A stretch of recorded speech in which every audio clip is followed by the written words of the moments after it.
Apa yang sudah lepas dari kita, ikhlaskan. Itu pelajaran pertamanya. Karena apa? Saya pun sudah melakukan itu. Pak Asep, Pak Asep waktu kami dari Malang, ya, dari Malang, dia nyetir sendiri, lalu ketinggalan. Dia ke rest area, lalu ketinggalan di rest area Cirebon. Tasnya, dompet, handphone. Dia sadar setelah dia berpindah untuk mengisi ini, mengisi BBM. Wah, tas saya mana? Akhirnya apa? Dia ingat sadar napas, dia sadar napas. Setelah itu apa yang dia lakukan? Dia imajinasikan tasnya itu kembali. Setelah itu dia lepas, dia ikhlaskan. Kalau memang jodohku itu akan datang. Secara logika kan udah nggak mungkin ya. Dia tinggal di Depok. Cirebon Depok itu nggak sekilo 2 kilo, nggak 10 kilometer. Tapi apa yang terjadi? Ya, di sini saya pun belajar apa yang sudah lepas, ya kan nggak sengaja kan, tertinggal. Nggak, iya juga dompet berikut semua-semuanya, SIM, KTP, ATM tertinggal, itu sengaja. Pasti nggak. Tapi apa? Dia lepas. Dia kaget beberapa hari kemudian ada orang datang sesuai alamat yang ada di dompetnya, datang ke rumahnya. Ini ini mujizat, tetapi dalam dalam apa namanya? Dalam hal energi, vibrasi, frekuensi, ini bisa kita jabarkan. Itu seperti yang dialami Bu Ani. Dia dapat panduan itu, dia lakukan tanpa penilaian. Dia menerimanya. Lalu dia mendapatkan hasilnya. Pak Puji Slamet melakukan itu, saya melakukan itu, handphone saya ini pernah ya mau berenang di Laut Parangtritis, saya ambil, saya lap, lalu saya bicara. Bicara sepenuh rasa, saya tempelkan seperti ini di posisi cakra jantung saya. Handphone sehat ya, baik-baik ya. Jakarta jauh, saya sulit dan kesulitan nanti eh, membeli handphone baru.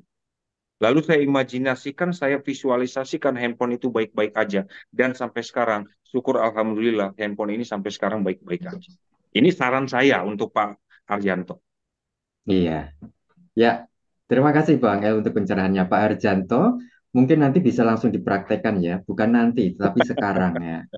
Ya, hasilnya luar biasa Pak. Ada banyak keajaiban. Silakan Bang El untuk menyampaikan materi berikutnya. Iya, kenapa perlu kita bertanya ke orang lain atau orang yang bisa melihat? Itu tadi saya sampaikan beberapa kalimat. Seperti ini, perlunya scan atau scanner itu untuk melihat potensi terbaik kita. Sekarang ini banyak banyak institusi yang menyiapkan itu apa namanya semacam tes ya, uji uji apa namanya itu uji bakat. Jadi ada banyak orang mengerjakan pekerjaan sebenarnya itu belum belum hal yang sangat cocok untuk dirinya. Di sanalah RSN juga hadir untuk melihat sebenarnya Bapak Ibu itu pekerjaan terbaiknya apa. Cocokkah dia berdagang? Apakah dia hidup di sekarang ini sebagai pedagang, sebagai guru, sebagai dosen, sebagai terapis, sebagai ini? Itu nanti bisa dilihat polanya. Kenapa? Tidak ada yang kebetulan di alam ini. Tanggal lahir dan jam lahir kita mempengaruhi karir kita. Karena apa? Tuhan tidak eh, mendesain kita asal brojol, asal lahir. Enggak. Itu ada maknanya. Sampai detik kita lahir, itu bisa dibaca ya, kapan kita menikah sebaiknya, ya, kapan kita membuat hajatan sebaiknya, itu bisa dibaca polanya di sana. Setidaknya di RSN saat ini menyiapkan orang yang mampu, ya, saudara kita yang mampu, masalah apa aja sebenarnya yang ada di dalam diri kita. Lalu potensi apa aja dan potensi terbaik apa yang sebaiknya kita lakukan sehingga saat kita mengerjakan pekerjaan kita itu, kita enjoy. Mau kerja sampai berapa jam, kita akan enjoy. Bapak Ibu bisa melihat saya itu dari bangun bangun pagi sampai tidur hampir selalu aktif. Saya enjoy melakukannya.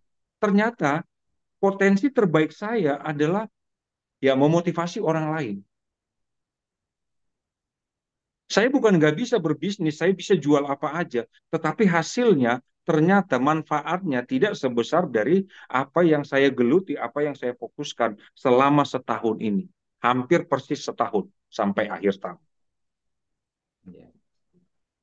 Ya, ya, baik. Wah, ini masih ada satu pertanyaan nih. Waalaikumsalam, Pak. Bagaimana cara saya meredam emosi dengan SN dari Bapak atau Ibu Junarian ini? Silakan, Bang ya. Bagaimana cara saya meredam emosi dengan sadar napas? Kalau sudah melakukan sadar napas, pastinya tidak akan bertanya lagi. Iya, Karena sudah ya, emosinya sudah akan netral kalau napasnya sudah disadari. Tetapi kalau masih hanya bertanya, sadar napas itu apa, dia pun belum tahu sadar napas itu apa, ya akan terus bertanya. ya. Baik, ya terima kasih Bang El. Ya Bapak Ibu, saya punya perumpamaan yang cukup menarik ya, yang menjadi bahan diskusi kami di tim ya. Ketika saya menceritakan seenak apapun silver queen, bagaimana rasa coklat dari Swiss, biji almondnya yang gurih segala macam, tetapi itu akan tidak berdampak apapun ketika Bapak Ibu tidak mencicipinya. Ya, jadi silakan. Bagaimana sadar Bapak Ibu bisa mencicipi sadar napas? Mungkin bagi sebagian orang memang dianggap remeh ya. Apakah memang sesederhana itu? Apakah memang hanya semudah itu? Kalau tadi kita simpulkan dari apa yang disampaikan oleh Bang El, bahwa kalau kesehatan kita belum membaik, rezeki kita belum membaik, itu karena vibrasi kita yang juga belum baik. Pertanyaannya adalah, bagaimana memperbaiki vibrasi kita? Yaitu, nah ini adalah masalah hormonal Bapak Ibu. Bapak Ibu tidak akan mungkin bisa memahaminya hanya dari kata-kata orang. Kata-kata saya, membaca, atau siapapun ahli yang menyarankan Bapak Ibu harus begini, harus begitu.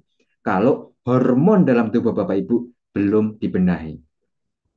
Nah, bagaimana cara memperbaiki kondisi hormonal Bapak Ibu sehingga Bapak Ibu selalu bervibrasi baik, selalu merasa damai, tenang, dan bahagia? Tadi sudah kita sampaikan materinya dengan melakukan sadar napas. Masuklah dalam keheningan, hanya cukup rasakan dan hayati udara yang keluar masuk lewat hidung, dan Bapak Ibu akan bisa mencapai itu.